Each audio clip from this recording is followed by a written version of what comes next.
नमस्कार दोस्तों। आज का हमारा अगला पाठ है बाल राम कथा से जंगल और जनकपुर। राजमहल से निकलकर महर्षि विश्वामित्र सरयू नदी की ओर बढ़े। दोनों राजकुमारों के साथ उन्हें नदी पार करनी थी आश्रम पहुंचने के लिए, पर नदी उन्होंने अयोध्या के निकट पार नहीं की। वह दूर तक चलते रहे सरयू के किनारे किनारे दक्षिणी तट पर, जिस तरफ अयोध्या नगरी थी। वे चलते रहे। आगे एक तीखा घुमाव आया और जिसमें अयोध्या नगरी दिखाई देनी बंद हो गई। राजमहल ओझल हो गया। राम और लक्ष्मण ने एक बार भी पीछे मुड़कर नहीं देखा। उनकी नजर थी सामने। महर्षि विश्वामित्र भी सधे कदमों से आगे बढ़ रहे थे। सूरज की चमक धीमी पड़ने लगी। राजकुमारों के चेहरे पर थकान का नाम मात्र भी नहीं था, उत्साह था। वे दिन भर पैदल चलते रहे और चलने को तैयार थे, पर अचानक महर्षि रुके और आसमान पर दृष्टि डालते हुए उन्होंने कहा, अब हम यहीं विश्राम करेंगे। मैं तुम्हें दो विद्याएं सिखाना चाहता हूँ, जिसे सीखने के बाद तुम पर कोई प्रहार नहीं कर सकता, उस समय भी नहीं जब तुम नींद में रहोगे। राम और लक्ष्मण ने नदी में हाथ मुंह धोकर लौटे। महर्षि के निकट आकर बैठे। महर्षि ने दोनों को बला अति बला नाम की विद्या सिखाई। वे लोग रात पर वहीं सोए, तिनकों और पत्तों के बिस्तर बनाकर। सभी नींद आने तक बात करते रहे। सुबह हुई, यात्रा फिर शुरू हो गई। चलते चलते वे एक ऐसी जगह पर पहुंचे जहां दो नदियां आपस में मिल रही थी। दूसरी नदी का नाम था गंगा। महर्षि अब भी आगे चल रहे थे, लेकिन अब एक अंतर आ गया था। राम लक्ष्मण की दूरी महर्षि के साथ कम हो गई थी, ताकि वह महर्षि की बात ध्यान से सुन सके। रास्ते में पड़ने वाले आश्रमों, वनस्पतियों, वृक्षों के बारे में महर्षि उन्हें लगातार बताते जा रहे थे। आगे की यात्रा कठिन थी। जंगल कठिन था। उन्हें नदी पार करनी थी, पर शाम हो चुकी थी। विश्वामित्र को यह उचित नहीं लगा और संगम पर बने एक आश्रम में उन तीनों ने उस रात विश्राम किया। सुबह होने पर नाव से उन्होंने गंगा पार की। नदी पार जंगल था, बड़ा ही घना, दुर्गम। सूरज की किरणें भी वहां तक नहीं पहुंचती थी। हर ओर झींगुरों और जानवरों की दहाड़, कर्कश ध्वनियां। राम लक्ष्मण को आश्वस्त करते हुए महर्षि ने कहा, ये जानवर और वनस्पतियां तो जंगल की शोभा है, इनसे कोई डर नहीं। असली डर है राक्षसी ताड़का से, जो यहीं रहती है। तुम्हें वह खतरा हमेशा के लिए मिटा देना होगा। ताड़का के डर से कोई भी उस वन में नहीं आता था। जो भी जाता, ताड़का उसे मार डालती, अचानक आक्रमण कर देती। उसके डर से सुंदर वन का नाम ताड़का वन पड़ गया। राम ने महर्षि की आज्ञा मान ली और अपने धनुष पर प्रत्यंचा चढ़ाकर एक जोर से खींचा। ताड़का को क्रोधित करने के लिए इतना ही काफी था। ताड़का क्रोध से सामने आई। उसने जब दो बालकों को देखा तो उसका क्रोध और बढ़ गया। जंगल में जैसे तूफान आ गया।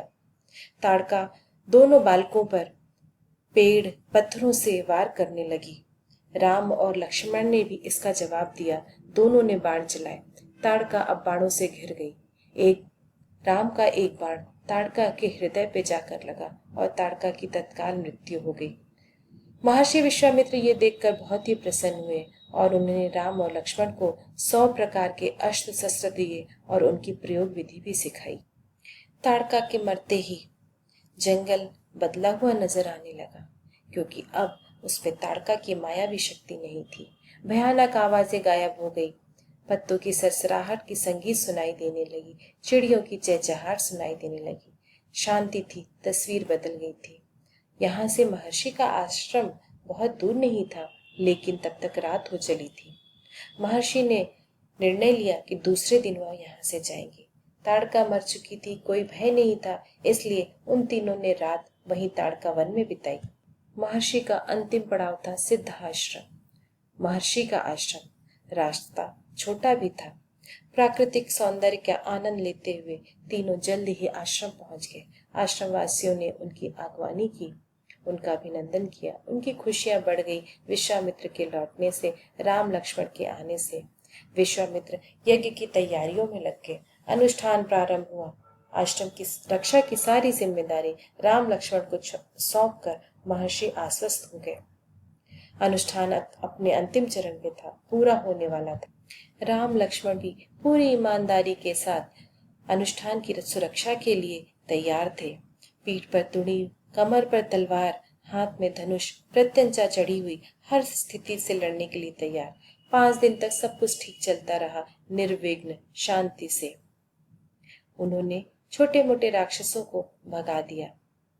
राम लक्ष्मण ने 10 दिनों तक यज्ञ पूरा होने तक न सोने का निर्णय लिया, परंतु अनुष्ठान के अंतिम दिन अचानक भयानक आवाजों से आसमान भर गया। सुबाहु और मारीच ने राक्षसों के दल बल के साथ आश्रम पर धावा बोल दिया। मारीच क्रोधित था क्योंकि उसने उसकी मां ताड़का को मारा था। राम ने राक्षसों का हमला होते देख कार्यवाही की, धनुष उठाया और मारीच को निशाना बनाया। मारीच को जो बाण लगा वह इतना तेज था कि वह समुद्र के किनारे जा गिरा, दक्षिण दिशा की ओर। मरा नहीं। जब उसे होश आया तो वह भाग गया। राम का दूसरा बाण सुबाहु को लगा, उसके प्राण वहीं निकल गए। सुबाहु के मरने के साथ ही सारी राक्षस सेना वहां से भाग गई, उनमें भगदड़ मच गई। महर्षि बहुत प्रसन्न हुए। राम ने महर्षि को प्रणाम करते हुए कहा, अब हमारे लिए क्या आज्ञा है? महर्षि ने राम को गले लगा लिया और कहा, हम लोग यहाँ से मिथिला जाएंगे। मैं चाहता हूँ कि तुम भी विदेह राज के दरबार में चलो। उनके पास एक अद्भुत शिव धनुष है, तुम भी उन्हें देखो। राम लक्ष्मण अपनी अगली यात्रा के लिए बहुत उत्साहित थे। नए स्थान को देखने और जानने का अवसर जो मिल रहा था। सोन नदी पार कर विश्वामित्र मिथिला की सीमा पर पहुंचे, अपने शिष्यों और राजकुमारों के साथ। गौतम ऋषि के आश्रम से होते हुए वह जनकपुरी पहुंचे। जनकपुरी में विदेह राज ने उनका स्वागत किया, परंतु सुंदर राजकुमारों को देखकर वह अपने आप को रोक नहीं पाए और महर्षि से पूछा, ये कौन है? महर्षि ने जवाब दिया, महाराज दशरथ के पुत्र, अयोध्या नरेश के पुत्र राम और लक्ष्मण हैं।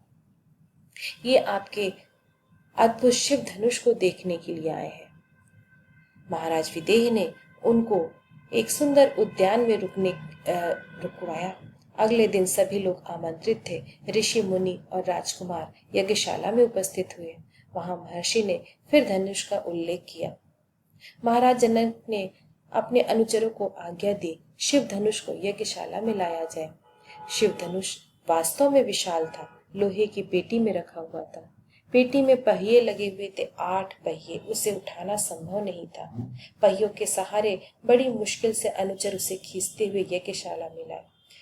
धनुष देखते ही विदेहराज एक पल को उदास हो गए। उन्होंने कहा, मुनिवर, मैंने प्रतिज्ञा की है कि जो भी राजकुमार इस धनुष पर प्रत्यंचा चढ़ाएगा उससे सीता का विवाह होगा। अनेक राजकुमारों ने प्रयास किए लेकिन लज्जित हुए। उठाना तो दूर, उसे कोई हिला भी न सका। प्रत्यंचा क्या चढ़ाते। विदेहराज का संकेत समझकर महर्षि विश्वामित्र ने राम की ओर संकेत किया, उठो वत्स, यह धनुष देखो। राम ने सिर झुकाकर गुरु की आज्ञा स्वीकार कर ली। आगे बढ़े। उन्होंने पेटी का ढक्कन खोला, धनुष को देखा और फिर महर्षि की ओर देखा। गुरु का संकेत मिलने पर राम ने विशाल धनुष को सहज ही उठा लिया। यज्ञशाला में उपस्थित सारे लोग आश्चर्यचकित थे। तब राम ने कहा, गुरुवर, क्या मैं इस पर प्रत्यंचा चढ़ा दूं? महर्षि कहते हैं, अवश्य, यदि ऐसा कर सकते हो तो प्रत्यंचा चढ़ा दो। विदेहराज आश्चर्यचकित थे। राम ने इतनी आसानी से धनुष से उठा लिया था। ऊपर से दबाकर प्रत्यंचा खींची, दबाव से धनुष बीच से टूट गया। बच्चों के खिलौनों की तरह 2 टुकड़ा हो गया। यज्ञशाला में सन्नाटा छा गया। सब चुप थे, एक दूसरे की ओर देख रहे थे। सभागार की चुप्पी महाराज जनक ने तोड़ी। उनकी खुशी का ठिकाना न था। उनकी प्रसन्नता चरम सीमा पर थी। उन्हें सीता के लिए योग्य वर मिल गया था। उनकी प्रतिज्ञा पूरी हुई। उन्होंने तुरंत ही कहा, मुनिवर, यदि आपकी अनुमति हो तो मैं यह संदेश महाराज दशरथ के पास भेजना चाहता हूँ कि वे बारात लेकर आए। महर्षि की अनुमति मिलते ही अयोध्या दूत भेजे गए। जनकपुर में धूम मच गई। अयोध्या में भी खुशियां छा गई। आनन फानन में बारात लेकर हाथी घोड़ों रथ के साथ महाराज दशरथ मिथिला पहुंचे।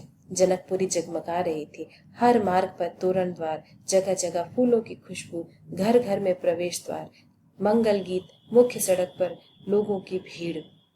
विवाह से ठीक पहले विदेहराज ने महाराज दशरथ से कहा, राजन, राम ने प्रतिज्ञा पूरी कर सीता को पा लिया। परंतु मेरी इच्छा है कि मेरी छोटी छोटी पुत्री का विवाह उर्मिला का लक्ष्मण से हो जाए और मेरे छोटे भाई कुशध्वज की भी 2 पुत्रियां हैं, मांडवी और श्रुतकीर्ति। कृपा कर उन्हें भी भरत और शत्रुघ्न के लिए स्वीकार करें।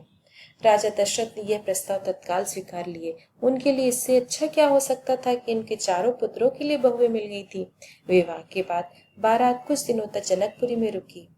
बारात बहुओं को लेकर अयोध्या वापस लौटी। रानियों ने पुत्र वधुओं का आरती के साथ स्वागत किया। स्त्रियों ने फूल बरसाए। शंख ध्वनि से गलियां गूंज उठी। यह आनंद उत्सव लगातार कई दिनों तक चलता रहा। धन्यवाद बच्चों।